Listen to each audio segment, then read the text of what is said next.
శ్రీరామనవమి పర్వదినాన్ని పురస్కరించుకుని భద్రాద్రిలో కోలాహలం నెలకొంది. మిథిలా స్టేడియంలో రేపు ఉదయం 10:30 గంటల నుండి మధ్యాహ్నం 12:30 గంటల వరకు సీతారాముల కళ్యాణం, 28వ తేదీన మహాపట్టాభిషేకం వైభవంగా జరగనున్నాయి.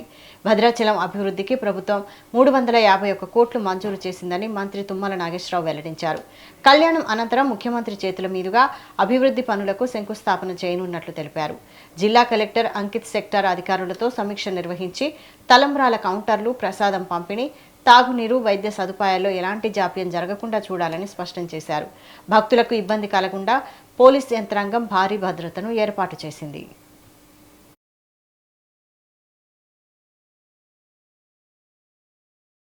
భద్రాద్రి రాముడికి గౌరవ ముఖ్యమంత్రి శ్రీ రేవంత్ రెడ్డి గారు గత శ్రీరామనవమికి వచ్చినప్పుడు భద్రాచలాన్ని యొక్క ఆలయ అభివృద్ధికి సంబంధించి చిరకాల కోరిక, ఈ ప్రాంత ప్రజల యొక్క ఆకాంక్ష, ఆనాడు భక్త రామదాసు నిర్మితమైనటువంటి ఈ రామాలయం దక్షిణ అయోధ్యగా పేరుగాంచి శ్రీరామనవమి అంటేనే భద్రాచలం.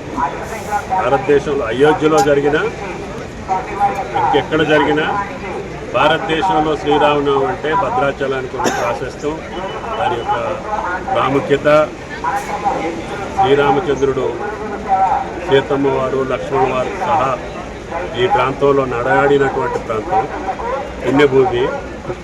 ముఖ్యంగా ఆనాడు గిరిజనులకు ఆరాధ్య దైవంగా, ఈనాడు సకల ప్రజలకి ఈనాడు శ్రీరామచంద్రుడి యొక్క ఈ ఆలయాన్ని అభివృద్ధి చేయాలని చెప్పి చాలా కాలంగా పూజ్యులు ఎన్టీ రామారావు గారు ఉన్నప్పుడు ఈశాన్యం బ్లాక్ ఉండేది కాదు. భద్రాద్రి రాముడికి గౌరవ ముఖ్యమంత్రి శ్రీ రేవంత్ రెడ్డి గారు గత శ్రీరామనవమికి వచ్చినప్పుడు భద్రాచలాన్ని యొక్క ఆలయ అభివృద్ధికి సంబంధించి చిరకాల కోరిక, ఈ ప్రాంత ప్రజల యొక్క ఆకాంక్ష, ఆనాడు భక్త రామదాసు నిర్మితమైనటువంటి ఈ రామాలయం దక్షిణ అయోధ్యగా పేరుగాంచి శ్రీరామనవమి అంటేనే